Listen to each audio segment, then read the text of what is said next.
Ya teman-teman, kembali lagi di Flash ID. Kali ini kita nggak akan bahas kerusakan HP ya. Kita cuma mau mengisi playlist yang Ayo Jadi Teknisi. Jadi di sini kita mau sharing untuk teknisi pemula ini sebenarnya apa saja yang diperlukan, dan ya seperti dasar-dasar, cuma sedikit sharing, bukan mau menggurui atau mengajari atau gimana. Ini sebagai bentuk gimana ya? Dulu saya awal mulai jadi teknisi banyak mencari referensi di YouTube, dan di sini saya akan mereferensikan pengalaman saya selama menggeluti dunia teknisi ini ya. Jadi untuk yang kali ini di video sebelumnya kan kita bahas tentang alat-alat yang diperlukan untuk teknisi ya, ada HP, spare, power, ada PC juga, ya macam-macam lah. Dan tapi belum dijelaskan satu persatu lah. Di video kali ini kita mau coba jelaskan yang pertama, yaitu ini yang paling penting ya. Sebenarnya yang paling penting itu ya ini, nah ini yang paling dasar ya. Biasanya ini nggak lengkap-lengkap amat ya alatnya. Ini semuanya yang paling penting, bisa dihitung nomor 1. Oke, yang pertama kita jelaskan tentang power supply ya. Kita lihat lebih dekat power supply.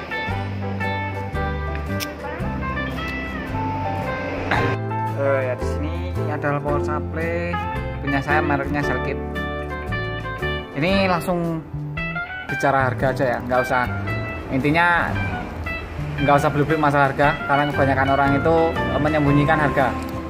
Dan di sini juga tidak bermaksud mau sombong atau gimana, karena harga ini punya saya ini juga yang murah ini kalau nggak salah.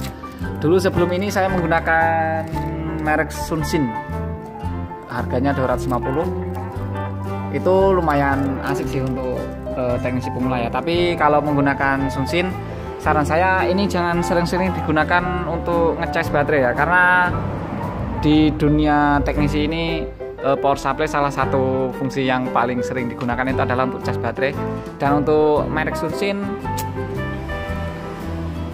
untuk cas baterai dia tidak bertahan lama, mungkin sekitar 3 bulan sudah rusak ya, sudah tidak kuat lagi. Dan ini juga udah lumayan agak gimana ya, enggak, kalau buat ngecas baterai udah kurang normal, tapi tidak bikin short, karena kalau yang Sunsin itu bisa bikin ponsel short ya. Jadi kalau kita tes ponsel di power supply yang error itu bisa langsung short, jadi kena IC powernya malah rusaknya tambah parah. Dan ini yang jelas nih, gini. Tak kasih tripod aja, ntar ya. Nah dari sini saja angle-nya ya. Susah nyari tempatnya bro, untuk ngepasin holdernya ini.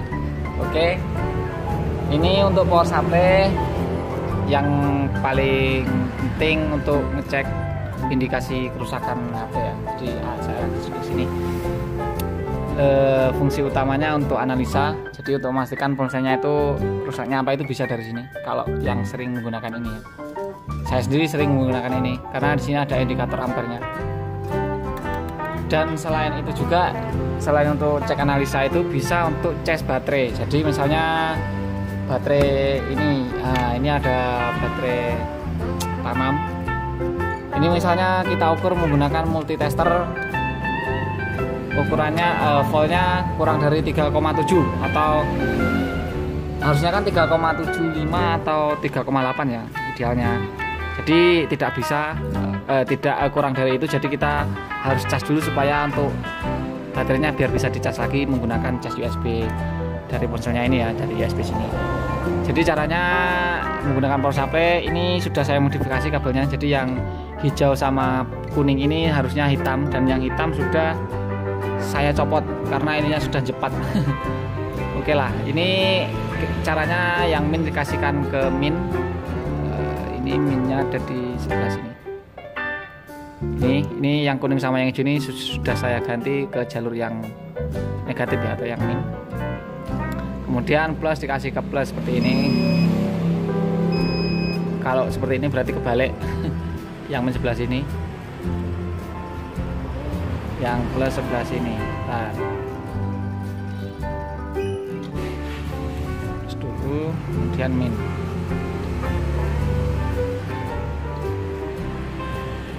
Nah seperti ini dia isinya 3,6. Misalkan ini untuk kalau di pol dikecilkan pol ini berarti dia. Nah ini yang min kasih min, plus kasih plus, jangan sampai kebalik. Kalau kebalik seperti tadi tidak ngisi. Ini baterainya terisi 3,7 atau 3,6, hampir 3,7 biasanya kalau seperti ini. Dan untuk mengisi ini kan voltnya di 3,8 yang kalau arah sebelah sini volt, tapi di sini tulisan 3,6. Ini kita kecilkan dulu, kita arahkan yang lebih besar, kita cari volt 5 volt ya. Ke arah tengah kan ini ada skakanya ini. Kita besarin, kita kasih yang lebih besar sampai ampernya ini naik, jangan sampai kelebihan.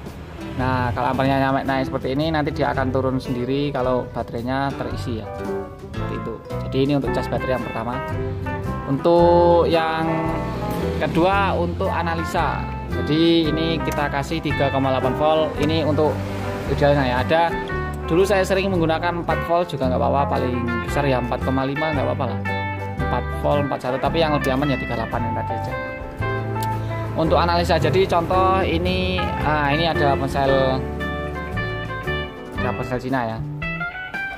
Jadi di ponsel ini kita akan cek, di sini kan ada jalur baterai min sama plus. Ada fokusnya enggak? Nah, bisa fokus ya, min sama plus. Ini kita untuk ceknya ke power supply langsung saja kita pakai yang penjepit ini. Min kita kasih 2. Nah, yang tengah sama yang min itu kita kasih, atau yang negatif. Ini kita kasih yang plus, yang merah, yang positif.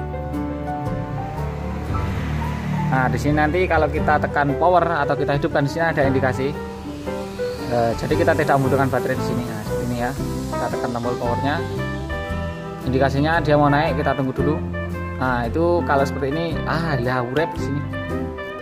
Nah, kalau normal seperti ini indikasinya, dia bergerak tapi stabil ya, nggak goyang-goyang terlalu kenceng atau gimana, intinya gerakannya itu stabil di sini. Ada indikasinya, dan ini bisa normal. Ini bisa dipastikan kalau misalnya ponselnya mati, bawa ke sini kita cek pakai ini nyala, ternyata berarti ya baterainya drop atau rusak ya. Jadi itu ini untuk baterai untuk HP yang normal. Kita cari yang mati aja, ada nggak ya? Sebentar, sabar.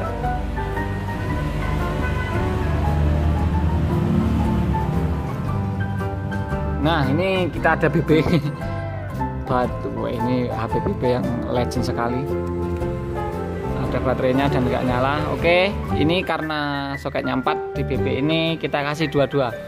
Yang negatif kita kasih 2 ke sini, yang positif kita kasih 2 juga. Nah, kita indikasi dan low, langsung naik.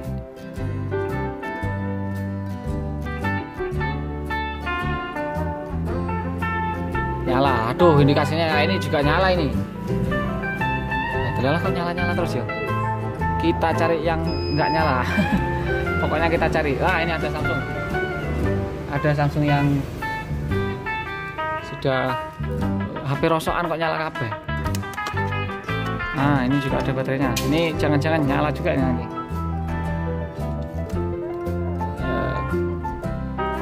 Kita kalau 3 ini yang negatif kita kasih 2, satunya kita kasih positif dan kita nyalakan sini. Nah, ini tidak nyala ya, indikasinya cuma kayak ngangkat enggak. Nah, seperti ini biasanya IC power yang bermasalah. Jadi kita bisa eksekusi di IC power. Ada indikasinya. Ada lagi yang mati. Ini ada mati lagi, Maxtron. Ini kasus mati. Ini nanti kita bikinkan video. Ini ada Maxtron kasusnya mati di notanya ya. Kita cek ke power supply. Kalau seperti ini kita buka dulu, ada baterainya. Nah, ini ada baterai. Agak gembung sih. Ini kita kasih, kalau seperti ini susah kan, mau kasih dua seperti ini susah. Jadi kita kasih satu saja. Yang positif kita kasih 1, yang negatif juga kita kasih 1 seperti ini. Dan kita nyalakan dan lihat indikasinya di situ.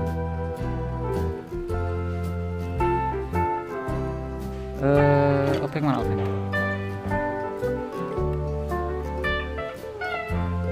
Oh, ini salah. Ini ponsel LCD pecah ya, Maxtron yang ini. Sama-sama Maxtron sih. Nah, ini kita kasih satu-satu. Min 1 di sini dan plus juga 1 di sini. Jadi nggak perlu 2 ya. Dan kita nyalakan, kita lihat indikasinya di avometer. Oh, ternyata short. Nah, ini kalau kasus mati short berarti dia ada konslet di sini. Ini ada indikasi seperti ini. Dia ada konslet, ini kita kecilkan, kita cari dia shortnya ada di berapa volt ya. Kita kecilkan. Nah, di sini ada 3,1. Jadi ada yang short di 3,1 volt. Ini kita cari nanti kerusakannya. Nah, ini nanti kita bahas di video selanjutnya saja ya. Jadi di video ini cuma perkenalan untuk fungsi power supply. Jadi fungsinya multifungsi. Di sini ada USB-nya, ini juga bisa untuk ngecas ya seperti biasa. Oke lah, ini ada output, ada voltage. Ini setiap DC power supply ini beda-beda. Ini namanya kalau mau cari di toko online DC power supply gitu aja. DC power supply sudah ada, nanti sudah keluar lah dia. Untuk pilihan merek dan modelnya ya, ini saya menggunakan sel kit yang ini. Saya dulu kalau nggak salah beli harganya 350 kalau nggak 400 ya. Ini yang menurut saya lumayan enak dipakai, lumayan awet juga. Sebelumnya saya pakai Sebelumnya saya pakai Sunsin, tipenya berapa kurang tahu. Pokoknya ininya 2 kalau nggak salah. Enggak, ininya ada 2 dan ada LED-nya juga. Harganya 250 dan itu kurang awet. Untuk cas baterai dia sering rusak. Oke, dan ya cukup itu aja ya perkenalan dari power supply. Bagi teman-teman yang mau jadi teknisi bisa ikuti playlist di Ayo Jadi Teknisi, pasti akan saya share karena ini sebagai bentuk balas budi saya. Dulu saya mencari referensi banyak dari YouTube juga waktu awal-awal jadi teknisi. Jadi awal-awal jadi teknisi saya memang ada basicnya, ada belajarnya juga sedikit. Tapi semua itu kurang lengkap karena jam terbangnya kurang ya. Jadi masih banyak cari referensi di YouTube, dan ini saya referensikan pengalaman saya yang di dunia teknisi ini ke YouTube ya. Jadi teman-teman bisa ikuti di Ayo Jadi Teknisi, ada playlistnya. Oke, cukup sekian dulu perkenalan dengan power supply. Untuk video selanjutnya terus ikuti kita dengan cara diklik subscribe dan dinyalakan loncengnya, jangan sampai ketinggalan ya. Oke lah, sampai jumpa di video selanjutnya dan bye bye.